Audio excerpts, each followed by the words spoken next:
In this video, we're going to go through a few tips that you can take advantage of in the mid lane. This is going to help you win your lane better, but it's also going to help you have a better experience in mid lane as a whole. Before we get started, keep in mind this channel is Dota Casuals, and so the content is designed for the casual player or the newer player. But hopefully there's some stuff in here for everybody anyway. With that being said, let's get started. Number one thing that I noticed a hell of a lot in mid lane, is that's pretty much all I ever play, is that people are really scared or tend not to ask for help in mid. I think there's some sort of misunderstanding that mid laners are the only ones that have to help the side lanes. The side lanes don't have to help the mid lane, and if you're in mid, then you're solo, right? You're on your own, and you're supposed to help the side lanes, not the other way around. But this just isn't true in all cases. And a lot of the time, if you're getting stomped in mid, there's a really good chance that you should ask for help here. If you are losing lane, which happens all the time, like keep in mind, if you have two mid laners, one person has to lose mid, right?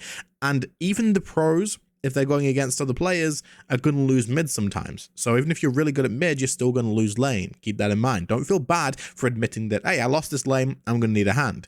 Ask your team to give you a gank and help you out if you are struggling. Don't just sit there suffering and being like, I can't tell my team that I'm losing lane. They're gonna flame me. They're gonna hate on me. Because if you leave it and it gets worse and worse, then the enemy mid laner is like, hey, I'm having a freaking great time right now. They're gonna get farmed. They're gonna leave lane. Then they're gonna slaughter your side lanes, and while they're doing that, you're probably thinking, hey, this is my time to grab some farm. Your best bet is to tell your team and tell your supports, hey, look, I'm getting smashed in mid, the matchup isn't good, or this just happened and I made this mistake or whatever.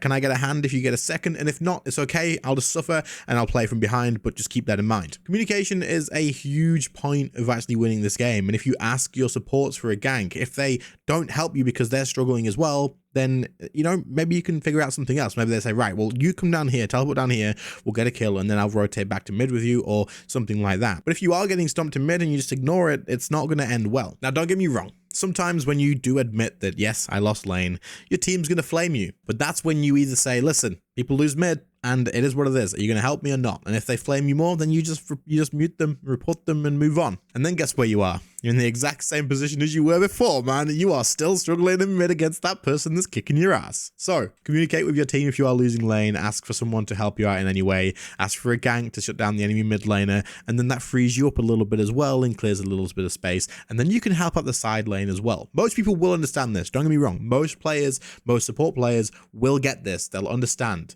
If they don't, then, I mean, some people are just unhelpable. Moving on, something that I really like to do a lot when playing mid, which is almost every game, is if I'm going to gank, I will likely buy myself a Smoke of Deceit unless I am sure that I can get to a lane without being found. If I am looking to do an actual gank and I have a high impact hero, for example, if I'm going to gank a lane with Death Prophet, I will usually buy myself a Smoke of Deceit, and then I will use that out of vision and then walk to the lane from doing that. Or I will teleport to lane, use the Smoke of Deceit with the allied support, and then go and gank with them that way.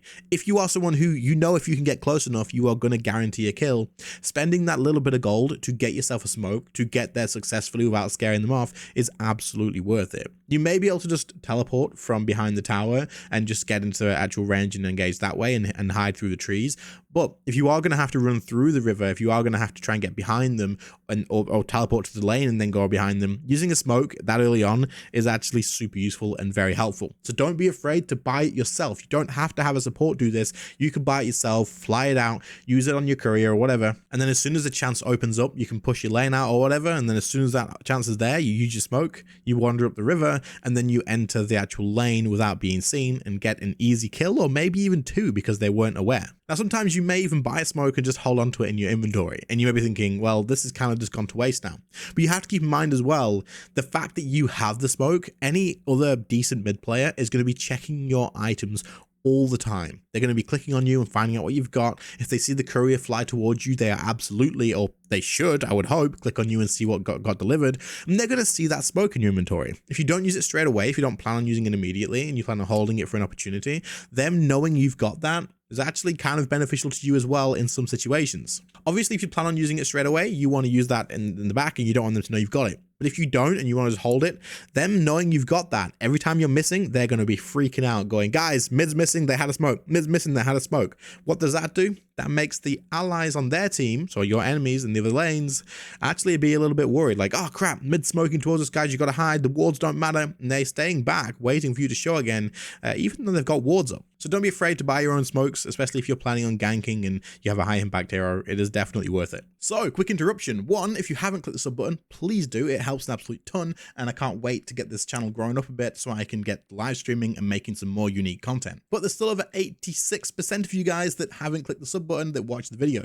And finally, I decided to drop a merch store for the channel, which I'll be adding more stuff to and then updating different things here and there. But you guys can check it out, and if you want to support the channel and grab yourself something cool, that is a great way to do it. All of this just helps me improve the content on the channel and make more of it. So if you're interested, there'll be a link in the pinned comment and the description. Another thing I noticed a lot of people don't do is if you're trying to compete for the 6-minute rune, or even if you're going to compete for the water runes at 2 minutes and 4 minutes, you should be focusing on pushing the lane in ready for that rune spawn. So if it is around about 5 minutes and 40 seconds, shove the lane towards the enemy tower. This way, as soon as it hits towards that rune spawn time, your creeps are going to be going into that tower. The reason this is good is because it makes the enemy choose between, do I want to get these creeps that are going to die to the tower when I leave lane for this rune, or do I want to get the rune? They have to choose between golden XP or getting that rune. Unless they're like a hero that can get to the rune and back super quick, like maybe a Queen of Pain can walk and then blink back.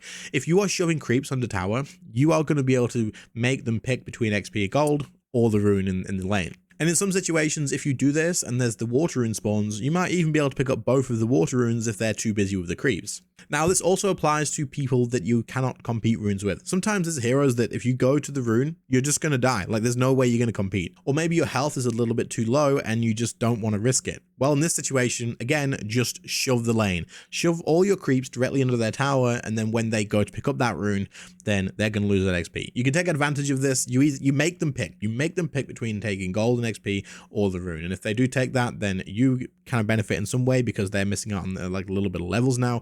And so you kind of get in the best of both worlds. Bit of a bonus one with this is if you kill the enemy mid laner or you force them to go back to base, you do the same thing. You shove your lane so that the creeps go to the tower, and your goal is to get as many of your creeps killed before they return, giving you an advantage in how much gold you've had, how much XP you've had, and theirs have died and they've not been close enough anywhere to get any benefits from them whatsoever. So going back to communication a little bit, but also having a bit of awareness yourself, you can take advantage of things like your supports being in base if they have to go back or if they've died by asking them, hey, do you mind TPing in mid? And then I'll give you my bottle, it'll refill it, and then you can give it back to me. But if you notice this and then you don't bring it up in a pub, chances are the supports aren't going to think to do this for you unless, of course, you're playing in a high bracket. But if you mention it to them, if you say, yo, can you just teleport to mid rather than bottom again so that you can refill my bottle, then it gives you a little bit of benefit. And most of the time, players want to win the game. They want to win. So unless you've been flaming them or something like that, there's a good chance that if you give them the bottle, they will give it back and they will let you have it be refilled because they want you to win mid so that they can eventually win the game. Now, this awareness travels further than this as well. If you are aware that the other lanes in your team are absolutely steamrolling, like you look at bottom lane and all you're hearing across the announcements is that they got double kill, they got a double kill again, and your carry is like having an easy as hell time in the bottom lane, and you say, hey, the carry should probably be okay for a little bit. Do you mind if you rotate through to mid and get a gank here? You'll get more gold, I'll get more gold, and we'll just have a better off thing anyway. Now, you don't even have to be losing lane to do this. If you are winning lane, but you just can't quite kill the enemy mid laner because they're just difficult, like a Queen of Pain or something, then you ask your support to come and help with you if you think there's actually kill potential, and you get an easy kill. If you know the supports in your team have an opening and you're like, they should easily be able to rotate here, they've got time, they're winning lane, the carry is safe, then suggest it to them if they haven't done it already, because it opens up more opportunities for yourself and for them as well. So basically just be aware of what's happening with your allies in the other lanes as well. If a support dies or they've walked back to base and then plan to teleport out, ask them to TP to mid instead, refill your bottle, or if they're stomping lane, ask them to rotate if they've got a second, and then you can take advantage of that too. Communication, especially good for this game. That being said, don't tell people what to do, just communicate that it's a good idea and then let them play on their own terms. And there you go, there's some tips to take advantage of. Remember, losing lane is something that happens to everybody. Ask for help, you'll be absolutely glad you did. Other than that though, check out the merch store for some interesting Dota 2 stuff while supporting the channel. Make sure to subscribe to make sure we hit the 5k subs, and then we'll start live streaming and making different content. I'll catch you on the next one.